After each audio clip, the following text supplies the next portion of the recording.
নমস্কাৰ, বিশেষ বাতৰিৰ সৈতে ষ্টুডিঅ'ৰ মজিয়াত মই লিপিকা। তিতাবৰ নন্দনাথ শইকীয়া মহাবিদ্যালয়ৰ উপাধ্যক্ষ দিতিমণি বৰাৰ স্মৃতিচাৰণ অনুষ্ঠান। নিউজ নাওৰ এক বিশেষ প্ৰতিবেদন। তিতাবৰ নন্দনাথ শইকীয়া মহাবিদ্যালয়ৰ উপাধ্যক্ষা দিতিমণি বৰাৰ স্মৃতিচাৰণ অনুষ্ঠান অনুষ্ঠিত হৈ যায়। লগতে এখন স্মৰণিকা দিতি স্মৃতি উন্মোচন। উক্ত অনুষ্ঠানতে স্মৰণিকা দিতি স্মৃতি উন্মোচন কৰা হয়। উল্লেখযোগ্য যে 17 ছেপ্টেম্বৰত উচ্চ ৰক্তচাপজনিত কাৰণত আক্ৰান্ত হৈ 22 অক্টোবৰৰ দিনা যোৰহাট চিকিৎসা মহাবিদ্যালয়ত মৃত্যুক আঁকোৱালি লৈ প্ৰয়াত দিতিমণি বৰাই যোৰহাটৰ নেহৰু পাৰ্কৰ পীতাম্বৰ দেৱগোস্বামী পথৰ নিবাসী এগৰাকী আদৰ্শ শিক্ষয়িত্ৰী প্ৰয়াত দিতিমণি বৰাৰ আদ্য শ্ৰাদ্ধ দিনা দিতিমণি বৰাৰ গুণমুগ্ধসকলে গভীৰ শ্ৰদ্ধাঞ্জলি জ্ঞাপন কৰাৰ লগতে শোক সন্তপ্ত পৰিয়ালবৰ্গলৈ সমবেদনা জ্ঞাপন কৰে। মই আপোনালোকক জয়জয়তে ধন্যবাদ জ্ঞাপন কৰিছোঁ।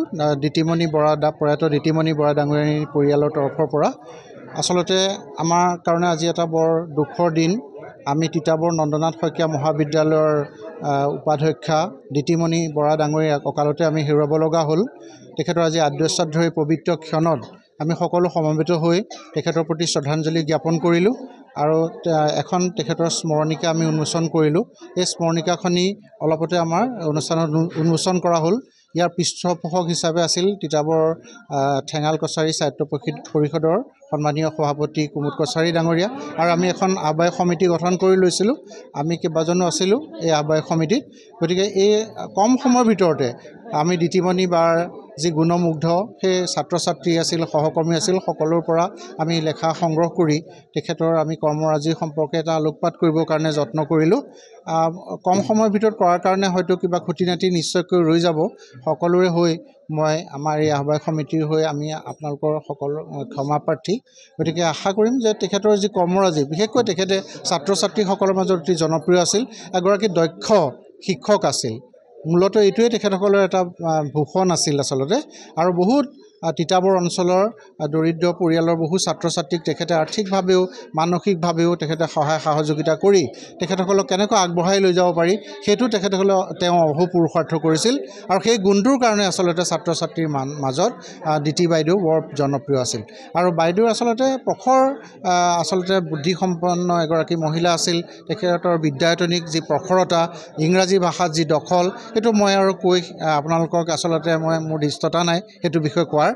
তেখেতৰ গুণমুগ্ধ ছাত্ৰ ছাত্ৰীয়ে নিশ্চয়কৈ ক'ব, সদায় কৈ থাকিব। মই আশা কৰিম যাতে তেখেতৰ পৰলোকগত যি আত্মা, সেই আত্মাই চিৰশান্তি লাভ কৰক আৰু পৰিয়ালক যাতে এই যি দুখ, সেই দুখ সহিবৰ কাৰণে তেখেতে শক্তি দিয়ক ওপৰজনে। সেইখিনিকে মই কৈ মোৰ ফালৰ পৰা পুনৰবাৰ শ্ৰদ্ধাঞ্জলি নিবেদন। প্ৰয়াত দিতিমণি বৰা তিতাবৰ নন্দনাথ শইকীয়া মহাবিদ্যালয়ৰ উপাধ্যক্ষ হিচাপে কৰ্মৰত আছিল আৰু ছাত্ৰ ছাত্ৰীসকলক জ্ঞানৰ জ্যোতি স্মৰণ কৰাৰ লগতে দৰিদ্ৰ মেধা ছাত্ৰ ছাত্ৰীসকলক আৰ্থিক আৰু শৈক্ষিক দিশত সহায় আগবঢ়াই আহিছিল। তেওঁ শিক্ষয়িত্ৰী হিচাপে এগৰাকী অসাধাৰণ আছিলে। মই তেওঁক সন্মুখৰ ঘৰৰে হয়। তেওঁ যেতিয়া ক্লাছ আৰম্ভ কৰিছিলে, মই শিক্ষয়িত্ৰী জীৱন তেওঁ আৰম্ভ কৰাৰ পৰাই দেখিছিলোঁ।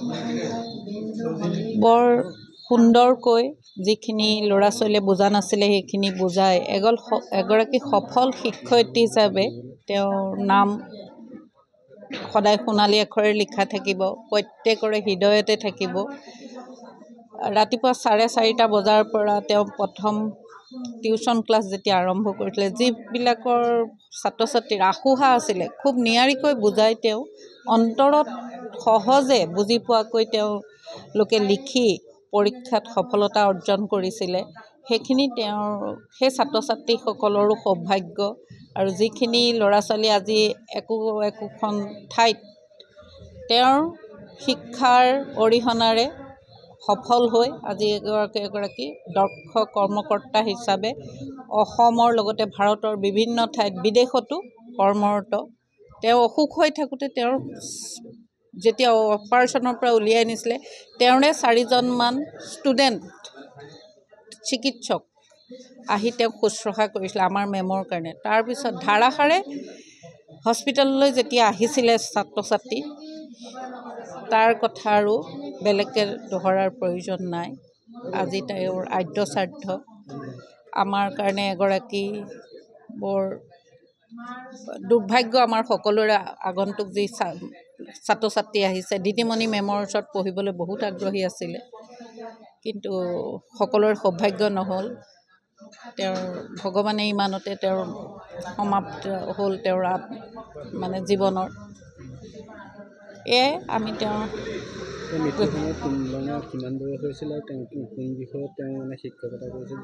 তেওঁৰ বয়স হৈছিলে 50 বছৰ 52 হৈছিলে আৰু তেওঁ ইংৰাজী সাহিত্যৰ শিক্ষয়িত্ৰী আছিলে